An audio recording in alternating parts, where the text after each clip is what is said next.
Hey everyone, welcome back to the channel. So for this log, we're starting our very first SDL2 game using the C language. So we're going to set up a window, create a renderer, and build the foundation of our game loop.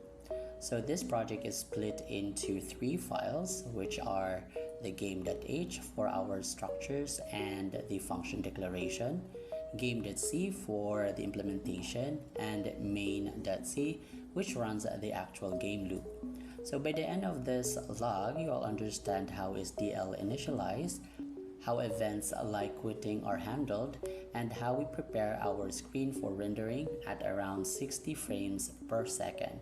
So let's dive right into the code and break it down step by step.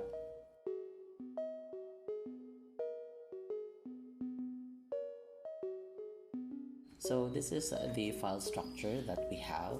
So inside the ep1 folder, we have a cmakelist.txt and crs folder.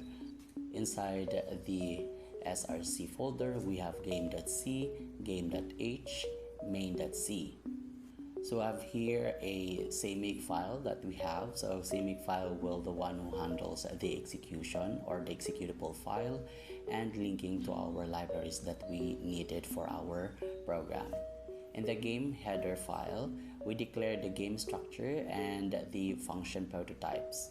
So here we have a struct called game. So inside the struct, so we have the window. So in our case, we have an 80 or 800 by 600.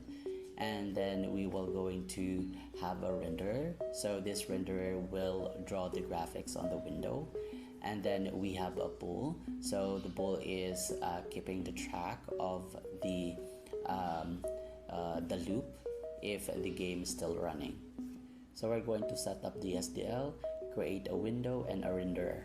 And then this prototype will handle event. So this function prototype will update the game state. And this prototype will draw the graphics each frame. This prototype will free up all the resources when we're quitting the game. So inside the game.c file, we're going to initialize the SDL. So by using the SDL underscore init, and then we're going to create the window using the SDL underscore create window, and create a renderer using the SDL create renderer, and then set the game to running if it's true. So the game loop will start. Now we're going to use the SDL pull event to check for the events. If the user clicks the close button or close the window, the event type will execute the SDL quit, or it will going to quit the program. So it will set the game running to false, which ends the loop. And then currently the game update is currently empty. So later on, we're going to update the position, animation, and physics, and etc. in this function. So it's where the game logic lives. And then we're going to set the background color, clears the screen, and then present the new frame on the screen. So right now it's just a clear the screen to a black color every frame. And then we're going to free up the renderer and the window and calls the SDL quit to close the SDL. Inside the main.c file, we create a game variable and calls the game init to set everything up and runs the game loop. It will close the game when the game.running becomes false. And also it will call the game underscore cleanup function to clean the resources.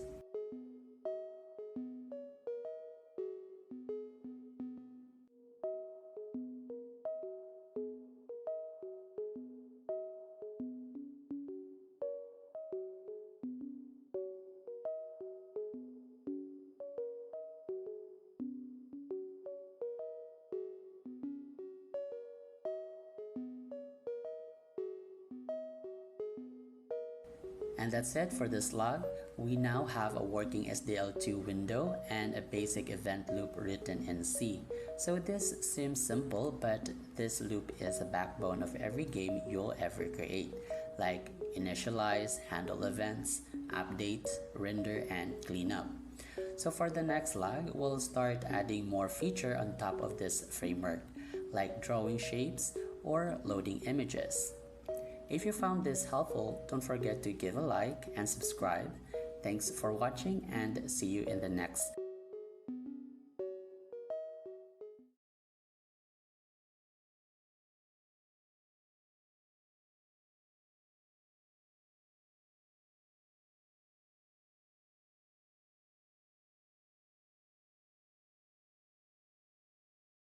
vlog.